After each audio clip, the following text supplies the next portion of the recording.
speaking of Pangulong Duterte, marami na po kasi nagtatanong at syempre marami rin umaasa. Ngayong araw po ba ay inaasahan natin magpupunta sa COMELEC si Pangulong Duterte at ano po kaya yung plano niyang takbuhan para sa election 2022? At kumusta po yung samahan nila ngayon ni Mayor Sara Duterte? I was designated po to give the official announcement kung may tatakbuhang posisyon ng presidente, pero mamaya na po yan hapon. Wala naman pong problema sa samahan siguro na mag-ama. No? Ang sinabi lang ng presidente, hindi nagkonsulta si Mayor Sara sa kanyang mga political plans, pero medyo siyempre nagtatampo dahil hindi nga siya nakonsulta. Pero alam niyo po, si Mayor Sara, paboritong anak po yan ng ating presidente. Sabihin na lang natin na gaya ng kahit anong relasyong pamilya, minsan may tagpuan, pero wala pong kaduda-duda, nagmamahalan po mag-ama. Opo. And Secretary Roque, speaking of, kayo po mismo yung mag-a-announce. Saan niyo po kaya ito i-announce? Sa COMELEC din po ba mismo? At marami na rin nagtatanong, ano po kaya ang final plan niyo para sa eleksyon? Well, malalaman din po natin yan mamaya. No? At mamaya lamang malalaman na po natin yan. Opo. Secretary Roque, isa lang po about sa COVID-19 kasi nabanggit nyo sa last video announcement nyo ay may desisyon na yung IATF sa face shield. Kailan po kaya yung magiging announcement? Sa talk to people po ba ito at ano pa po kaya yung ibang mga policies na idedeklara ni Pangulong Duterte on COVID-19 sa talk to the people na mamaya? Sigurado po mamaya sa talk to the people, aanunsyo ni Presidente kung inaaprubahan niya o hindi ang rekomendasyon ng IATF tungkol nga po sa pagsusuot ng face shields. Okay, salamat po, Secretary Roque. Maraming salamat, Mela. Yusek Roque, please. Yes, Secretary, tanong po mula kay Chris Jose na Remate Online dahil daw po sa pagtalo ni Mayor Sara sa lakas sa CMD at pagtakbo bilang Vice Presidente, gaano katotoo ang impormasyon na maghahain din daw ng kanyang kandidatura si Pangulong Duterte ngayong araw ng Lunes para sa pagka-Vice Presidente? Similar question po yan with Lanesca Panti ng GMA News Online, Laila Salaveria na Inquirer at Pia Gutierrez ng ABS-CBN. Ilang oras na lang bago alas 5, malalaman po natin yan bago mag alas 5 ng hapon. Opo, may follow-up lang po si Laila Salaveria. Paano po nasabi ni Spokesman na executive branch ang nag-arrest kasi Senate Sergeant at Arms na po nag-aresto sa kanila. I think ito po yung sa Parliament. Well, I don't think it can be done without the cooperation of the executive branch kasi ang airport po is under the executive branch. Opo, may follow-up question pa rin po about dito sa pag-file ni Presidente sa COMELEC. Follow-up question po ni Lanesca Panti, how do you reconcile this to his previous position that there can only be one Duterte who will run for a national post in 2022? Hindi pa rin po natin alam kung anong desisyon ng Presidente. No? Malalaman pa lang natin mamayang hapon. Opo. Follow-up question naman po ni Laila Salaveria, why is he considering it when just a month ago he said he would retire from politics and would heed the overwhelming sentiment of the public against his candidacy for Vice President? Premature question po dahil as I said, no, mamaya pa lang po natin malalaman kung anong plano ng Presidente. Opo. Ito, sir, yung second question niya, medyo nasagot niyo na, pero basahin ko na lang po, baka may madagdag kayo. Kumusta daw po ang relasyon ng mag-amang Pangulong Duterte at Mayor Sara? Sinabi kasi ng Pangulo na dismayado at hindi niya nagustuhan ang desisyon ni Mayor Sara na tumakbo bilang Vice Presidente, lalo pat number 1 ito sa survey. Ibig ba sabihin nito ay hindi kinonsulta ni Mayor Sara ang Pangulo sa kanyang naging desisyon na tumakbo bilang Vice Presidente? Well, alam niyo po, pag malinaw naman ang sinabi ni Presidente, hindi na ako dapat maghimasok pa. No? Siguro nga po may konting tampo, pero I can assure you po, apple of his eyes si Mayor Sara sa paningin po ni Presidente. Opo. Ang susunod pong tanong, aasahan na ba ng publiko na makikita ang isang Harry Roque na tatakbo na sa pagkasenador at magbibitiw bilang tagapagsalita ng Pangulo? Kung sakali, sino ang magiging kapalit ninyo? Tanong po yan ni similar question with Pia Gutierrez. Ang follow-up naman po ni Lanesca Panti, would you have pursued a Senate bid if you succeeded in your bid to sit in International Law Commission? Well, let me defer answering that question po until mamaya. Opo, pero ang follow-up po ni Pia, What made you decide to run for senator? Hindi pa nga ako nakakasagot po eh. Okay. So maya-maya lang po. Opo, thank you, Secretary. Well, anyway, since wala na po tayong... meron pa po, Maricel Havili ng TV5. Hi, sir. Hello, Hi, sir. Magandang hapon po. magandang hapon. Is this your last press conference as a presidential spokesperson? I'll answer that later po. Okay. Sir, there has been a lot of theories na President, or actually there was a previous announcement that President Duterte will be filing his COC for Vice President today. And we all know that Mayor Sara has already filed her COC for VP.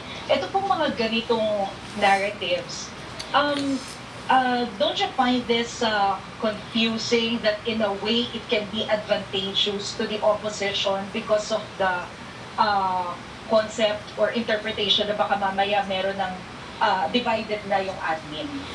Well, as far as perception is concerned po, depende naman kung gaano kalakas talaga ang oposisyon. No? Kung talaga naturing ang mahina ang oposisyon, walang epekto. No? Pero gaya na aking sinabi, antayin na lang po natin ang pinal na desisyon ng Presidente kasi hanggang naghain siya ng Certificate of Candidacy, hindi po talaga natin alam kung anong kasagutan. Pero tama po kayo, no? Maraming naguguluhan sa mga pangyayari, pero pagdating po ng alas 5 ng araw nito, malinaw na po ang kamada. Wala na pong pagbabago dyan pagdating na alas 5 ng hapon. Sir, you said that you were able to talk to President Duterte. Were you also able to talk to Mayor Sara? Can you give us details kung ano po yung napag-usapan ninyo? Is this about your candidacy or the party? Yes po, nakausap ko na rin po si Mayor Sara and I will let her do the talking. Sir, if ever, although wala pa po kayong announcement, but if ever na you make it to the Senate, will you support the abolition of the substitution system? Well, of course, merong exception na yung mga candidate na who may pass away or who may be seriously ill. But on your part, will you support the abolition of the substitution system? What I will support is to shorten the period from the time of filing of the Certificate of Candidacy and the election period.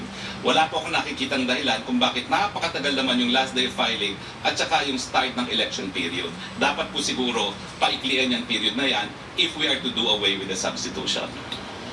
Sir, panghuli na lamang po, don't you see anything wrong about the substitution system? Hindi po ba ito masyadong naaabuso nowadays? Wala naman po kasi nasa batas po yan, legal po yan. So pag legal po, walang pag-abuso. Ay, sorry sir, pahabol. May decision na po ba tungkol dun sa holiday yung November 29 at December 1? Awaiting news pa rin po from the Office of the President. Alright, thank you sir. Thank you, Maricel. Yusek Roque, please. Yes, Secretary, may pahabol lang pong tanong si Pia Gutierrez. Ano daw pong time yung announcement ni Spokes about sa plan ni Presidente para po sa VP at saan daw po ang venue? May kumulang po 2:30 ng hapon sa Comelec po. Opo, ito naman po follow-up ni Ace Romero ng Philippine Star. If the President really wants to retire from politics, why did he even consider seeking another post? Premature question po kasi hindi pa po natin alam kung ano talagang magiging final na desisyon ng ating Presidente. Opo. From MJ Blanca Flor ng Daily Tribune, will President Duterte announce his decision on face shield policy today?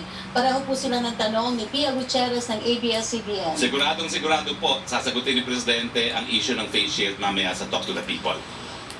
Opo, yung second question niya, nasagot niyo na yung Talk to the People. Yung third question niya, nasagot na rin po ninyo about yung posibleng Senate bid.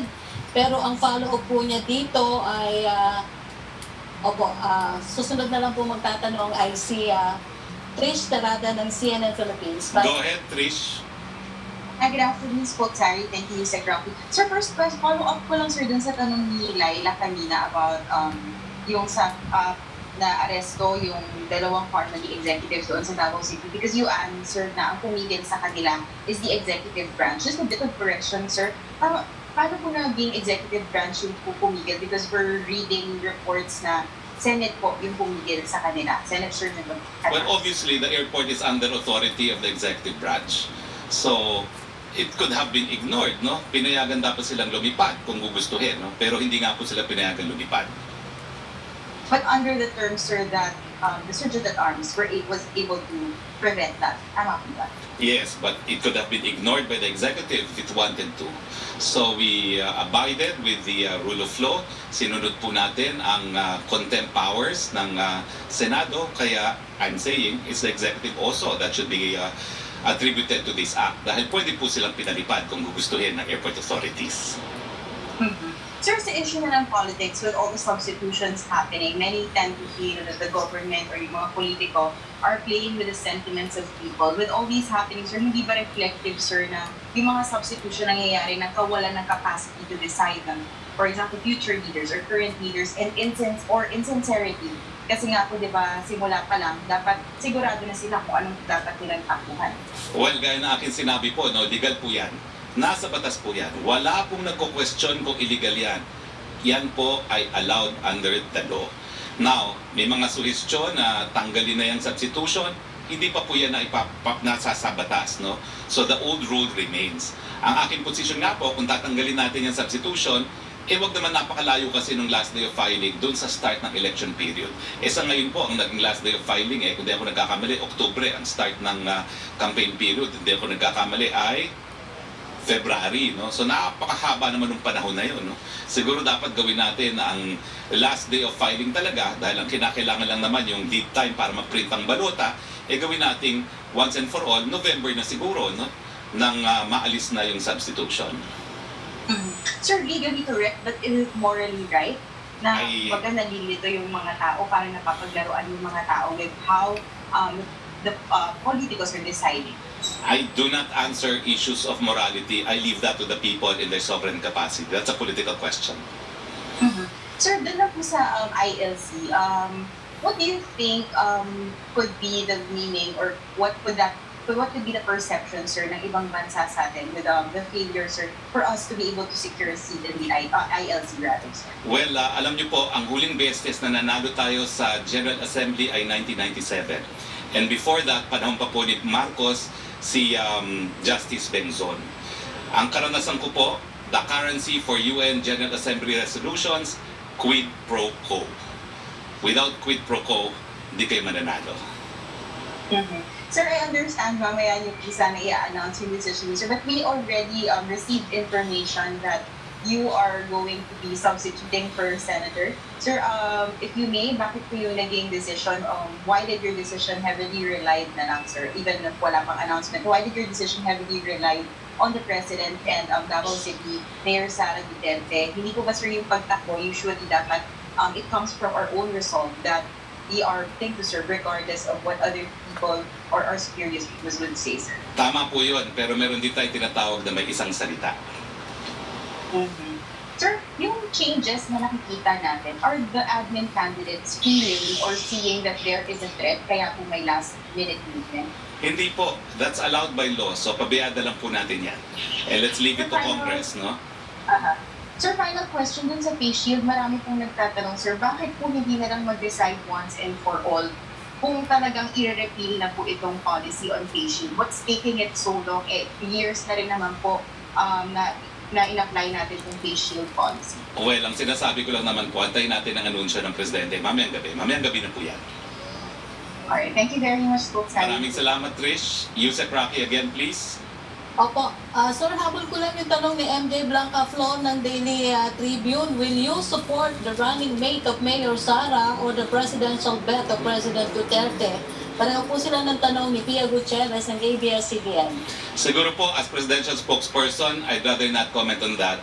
But let's see po if in some later time, I will be in a position to comment. But as presidential spokesperson, I go by what the president says. It is Senator Go for president, and I cannot see the president supporting anyone else for vice president other than Mayor Sara Duterte. Tanong po mula kay Rose Novenario ng Hataw, malinaw sa Omnibus Election Rules for Government Employees na hindi maaaring mangampanya para sa mga kandidato. Wala bang authority ang department head na gawin ang nararapat upang masiguro na ang mga subordinates niya ay hindi engaged sa electioneering tulad ng pag-post sa SOCMED, ng pag-endorso at pag-reject ng mga kandidato? Well, alam ko po yung pagbabawal na yan, hindi po sakop dyan ang mga heads of departments, no, yung mga cabinet members. Malinaw na po yan. No? Pero para dun sa mga sakop ng civil service law, may proseso po kung gusto niyo magreklamo. Apo. From Pia Gutierrez, what support will the President give you in your campaign? Hindi ko po alam. Wala pa naman po tayong announcement. Pia Gutierrez pa rin po, in your campaign, how do you plan to answer criticisms that you have compromised your principles for political gain? Do you regret being spokesman for President Duterte? Never po. Because the president is duly elected by the people and serving a person who has been given the mandate to rule by the people is serving the people. The voice of the people is the voice of God. Okay, Ivan Mayrina please, GMA 7.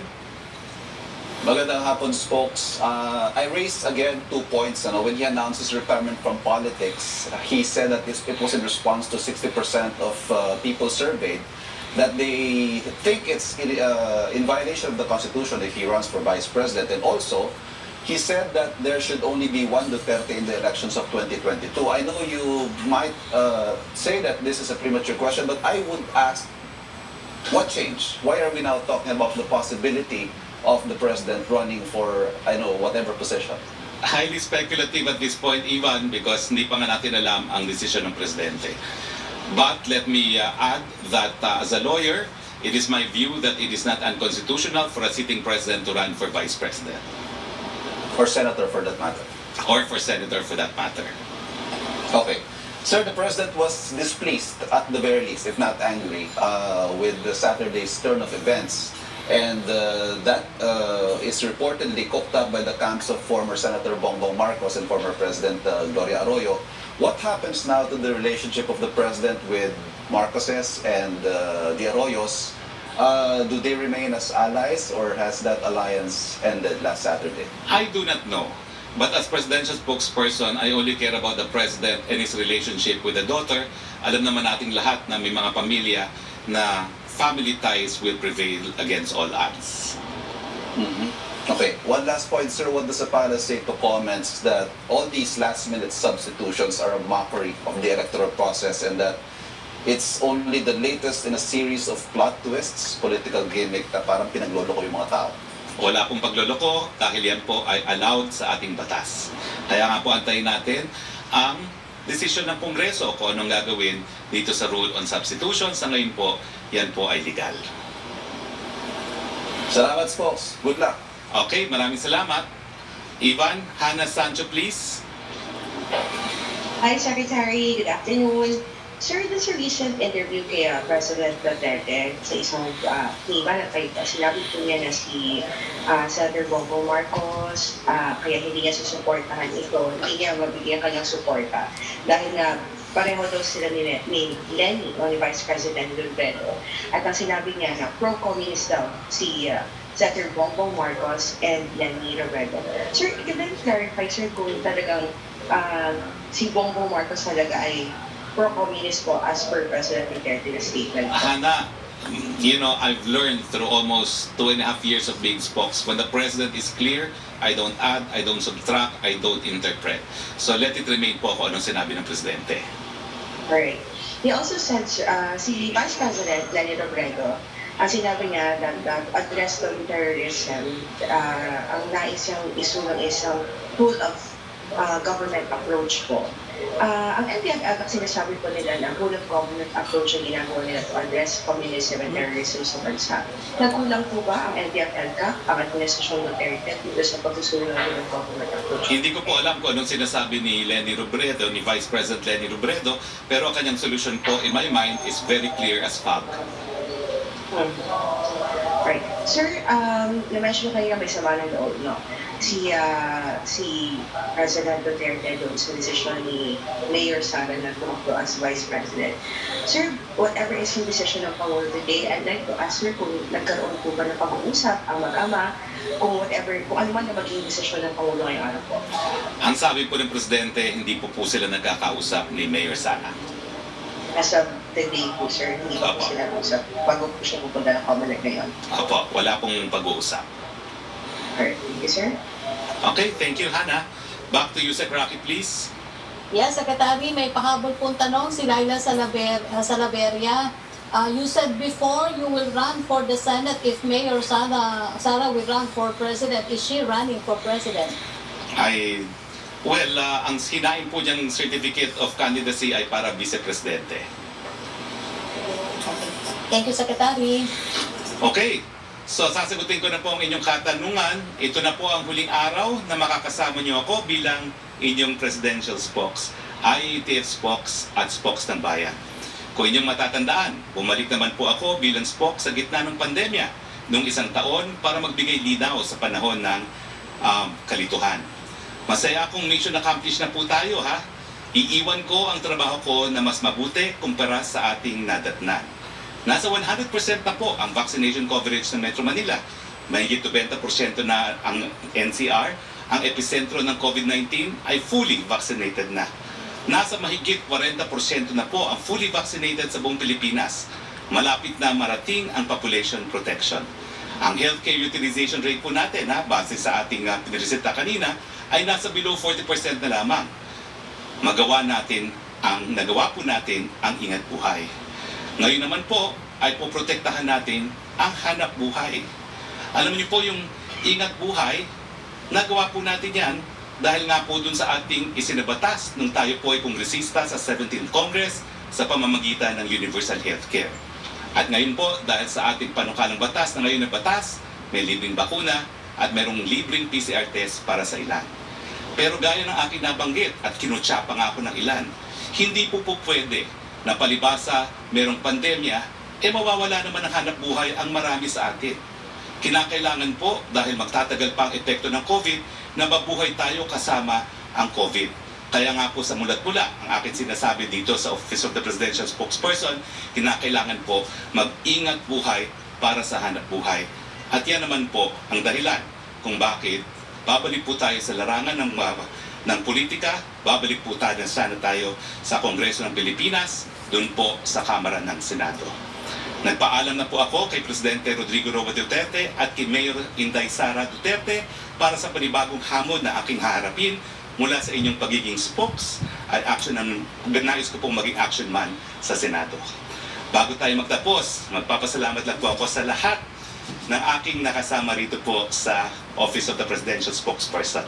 Sa OPS, hanggang sa mga kasama natin sa Malacanang Press Corps, sa RTVM, sa PTV, USEC Roque, I love you, Radyo Pilipinas, Philippine Information Agency, Malacanang Records Office, transcribers, photographers ng NIB, Presidential Photographers Division, PSG, particular sa S3 at sa buong Pilipinas na tumangkilik sa atin. May isang tanong po, may kinalaman daw po ang aking pagtakbo doon sa ILC. Wala naman po, no? Pero siguro po sabihin na lang natin na dahil nga po ako'y nagkaroon ng isang salita na tatakbo lang ako, kung tatakbo si Mayor Sara, tumakbo na po si Mayor Sara. Kailangan panindigan din ang ating nasabing salita. Pero ulitin ko po, no? Ang pagtakbo po natin para itaguyod muli ang ating mga buhay sa pamamagitan po ng pag-iingat buhay. Meron lang pong konting video na hinanda ang aking mga kasama dito sa OPS. Panoorin po natin ito. Magandang tanghali, Pilipinas, at maraming salamat po sa iyong patuloy na pagtangkilik sa ating Presidential Press Briefing.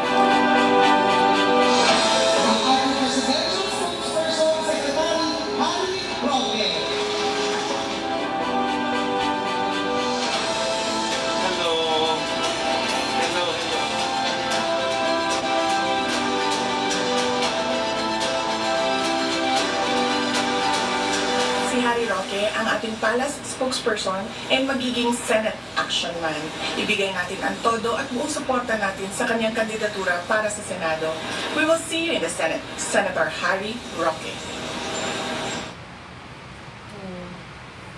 Ito po yung spokes, Harry Roque, nagsasabi, I love you, Philippines.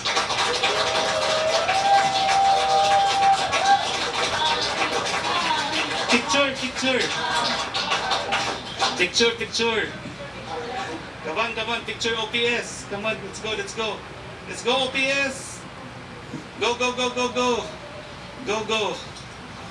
picture. Ito po mga kasama natin sa OPS na hindi nyo nakikita, pero sa kada press briefing po, umiikot po ang mga ulo at lahat na bago mag-press briefing. The nameless, faceless persons behind our press briefing po for everyone to see finally. No? Maraming salamat Pilipinas, and mabuhay po muli ang ating bayan.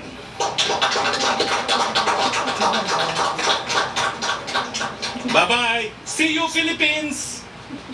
Dito tayo.